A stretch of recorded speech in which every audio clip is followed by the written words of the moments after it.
प्रधानमंत्री नरेंद्र मोदी ने शनिवार को वर्चुअली समारोह में आईआईटी भिलाई फेज 2 निर्माण की आधारशिला रखी। इस मौके पर छत्तीसगढ़ के तकनीकी शिक्षा मंत्री गुरु खुशवंत साहिब और विधायक डोमनलाल कोरसेवाड़ा मौजूद रहे।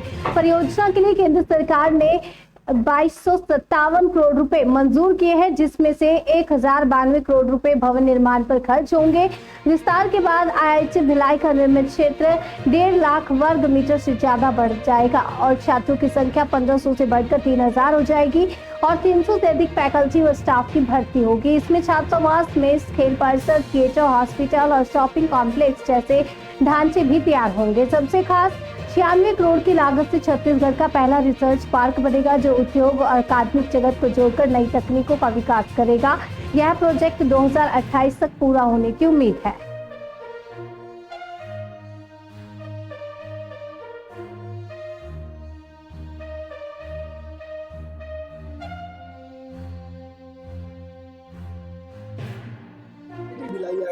क्या कुछ आज आईआईटी के छात्रों को स्वागत मिलेगा? इसलिए आज हमारे जो छत्तीसगढ़ का आईआईटी है जो भिलाई में है, जिसका शिलान्यास हमारे देश के यशस्वी प्रधानमंत्री नरेंद्र मोदी जी के नेतृत्व में सेकेंड फेज का शिलान्यास हुआ और इस कार्यक्रम में हमारे साथ उपस्थित रहे हमारे अहिवारा के विधायक, लोकप्रिय विधायक हमारे डोमनलाल कोरसेवाड़ा जी और इस संस्थान के हमारे निदेशक जी रहे और विभिन्न सामाजिक गण और प्रमुख गण यहाँ पर उपस्थित रहे और देश के यशस्वी प्रधानमंत्री नरेंद्र मोदी जी ने एक बड़ी सौगात छत्तीसगढ़ के लिए दी है। युवाओं के भविष्य को सुरक्षित करने के लिए सौगात दी है और इससे न केवल पूरा छत्तीसगढ़, पूरा भारत देश में कहीं ना कहीं टेक्नोलॉजी के फील्ड में ये आगे बढ़े, क्योंकि लगभग 7 ऐसे आईआईटियां हैं जिनको ये सौगात मिली है और हमारे छत्तीसगढ़ के लिए तो बड़ा ये उपहार रहा, क्योंकि 1500 बच्चे लगभग हमारे अभी पढ़ाई कर रहे थे इस संस्थान में। अब ये सेकेंड फेज का जो शिलान्यास हुआ है, जो लगभग 32 महीनों में कंप्लीट हो सकती है और होने के बाद 3000 बच्चों को यहाँ से कहीं ना कहीं शिक्षा मिलेगी, टेक्नोलॉजी के क्षेत्र में आगे बढ़ेंगे और टेक्नोलॉजी से लेस ये संस्था रहेगी, जिसमें एक बड़ा और काम हो रहा है। एक बड़ा रिसर्च सेंटर यहाँ पे स्पेशल विशेष रूप से बनाया जा रहा है, लगभग 100 करोड़ का है। तो आप समझ सकते हैं इसके स्वरूप, कितना बड़ा स्वरूप उसका होगा और इसके माध्यम से जो हमारे बच्चे जो नई आइडियाज उसके मन में होती है, उनके अंदर में होती है, नवाचार उनके अंदर में होता है, जो सोच है तो उसको जमीनी स्तर में उतारने के लिए एक बड़ा ये प्लेटफॉर्म है, जिससे कहीं ना कहीं वो इस प्रदेश का भी विकास करेंगे टेक्नोलॉजी के माध्यम से, पूरे देश को उन्नति और विकास को ले जाने का। टेक्नोलॉजी की जो बात हो रही है, छात्र पढ़ भी रहे पर रोजगार के लिए छत्तीसगढ़ के बच्चे जो है बाहर निकल जाते हैं, तो रोजगार के लिए बाहर ना जाए, छत्तीसगढ़ के बच्चे छत्तीसगढ़ में ही रहे। चूंकि आईआईटी भिलाई है तो भिलाई के बच्चे भिलाई और छत्तीसगढ़ में ही काम करे, ऐसी क्या व्यवस्था सरकार और आप लोग?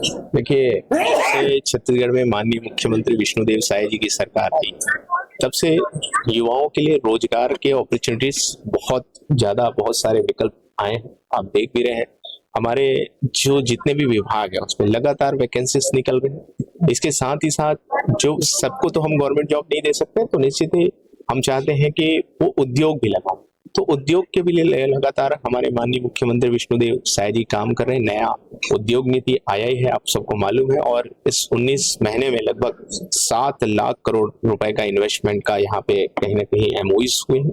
और एमओयूज ही नहीं, क्योंकि इस बात को बोलना इसलिए जरूरी है कि पिछली सरकार ने भी 200 एमओयूज की, लेकिन जमीन में कोई भी उतरा नहीं। लेकिन हमारी सरकार ने जो एमओयूज की है उसमें बहुत सारी ऐसी कंपनीज हैं जिसका भूमि पूजन भी हुआ है। सेमीकंडक्टर चिप, जिस प्रकार आज के हमारे प्रधानमंत्री जी ने अपने उद्बोधन में कहा कि सेमीकंडक्टर चिप कितना इंपॉर्टेंट है, कितना जरूरी है, उसका प्रोडक्शन का हमारे छत्तीसगढ़ के नवा रायपुर अटल नगर में उसका भूमि पूजन हुआ।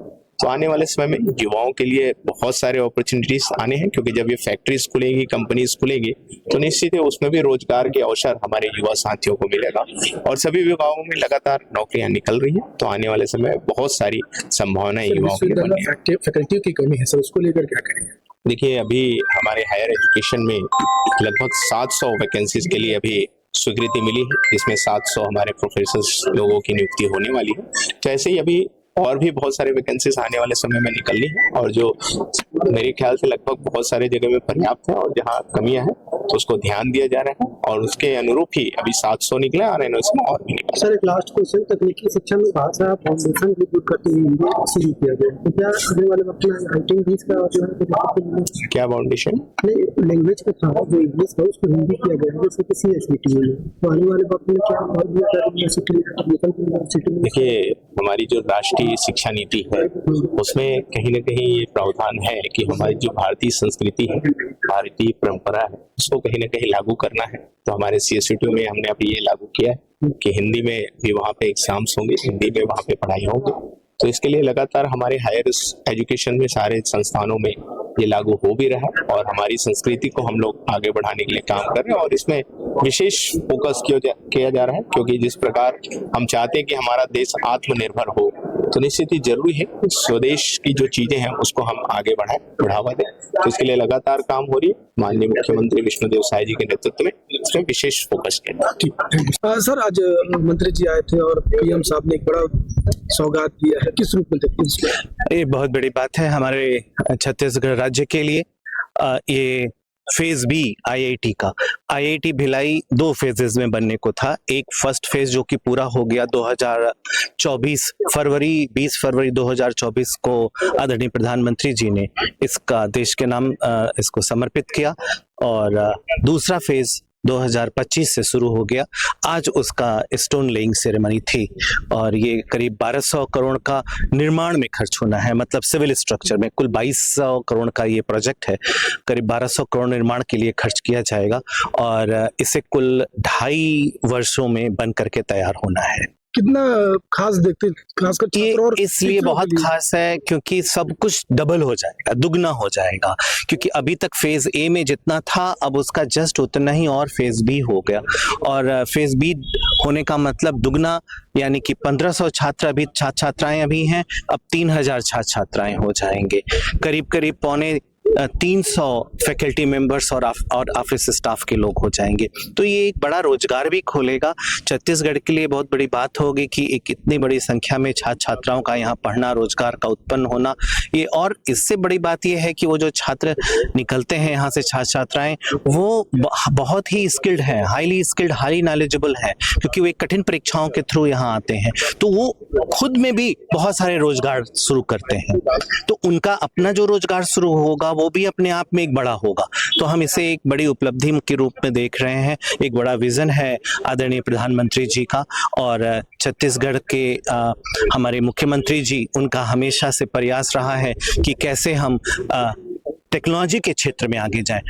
यहाँ छत्तीसगढ़ में भी चिप और सेमीकंडक्टर फैब्रिकेशन की बात शुरू कर दी गई है, तो इसमें IIT भिलाई का भी एक महती भूमिका होगी। सर दुर्ग में जो IT पार्क खुलने वाला है उसको लेकर क्या? बहुत बढ़िया। ये इस पे मैं बोलना चाहता था कि राज्य में कोई IT पार्क या रिसर्च पार्क नहीं है। अगर आप देखें तो करीब करीब हर राज्यों में एक अपना रिसर्च पार्क या IT पार्क है। कुछ एक IT पार्क, रिसर्च पार्क बहुत नाम कर रहे हैं। तो अभी हम लोगों को शुरुआत करनी है, लेट नहीं होना है और इसमें हम लोग आगे आ गए। दुर्ग में इस राज्य का पहला IT पार्क आ रहा है। संयोग की बात है कि आज अभी थोड़ी ही देर पहले हमें उसका सैंक्शन भी प्राप्त हो गया। एक बिल्डिंग भी आवंटित कर दी गई। बड़ी बिल्डिंग है, बहुत अच्छी बिल्डिंग है, करीब 40 उसमें ऑफिस हैं तो और बड़े बड़े हॉल हैं, जिससे 40 कंपनियों को हम तुरंत लाभ पाएंगे। तो IT सेक्टर में एक दुर्ग में एक IT पार्क का आना, जो हम लेके चल रहे हैं कि दीपावली में क्या हम उसका उद्घाटन करवा सकते हैं अपने आदरणीय मुख्यमंत्री जी से, ऐसा हम लक्ष्य लेके चल रहे हैं। इसके अलावा रिसर्च पार्क, राज्य का पहला रिसर्च पार्क IIT में आएगा, जो कि इस फेज बी में इसको आना है। 100 करोड़ की लागत से इस रिसर्च पार्क को बनाया जाएगा। आप जहां खड़े हैं करीब यहाँ से 150 मीटर की दूरी पे पीछे की तरफ, ये बड़ी बिल्डिंग के ठीक पीछे एक उस रिसर्च पार्क को लाना है। तो रिसर्च पार्क के आने से ये करीब 100 से ज्यादा कंपनियों को हम वहाँ ला पाएंगे, स्टार्टअप और इंक्यूबेशन कर सकेंगे।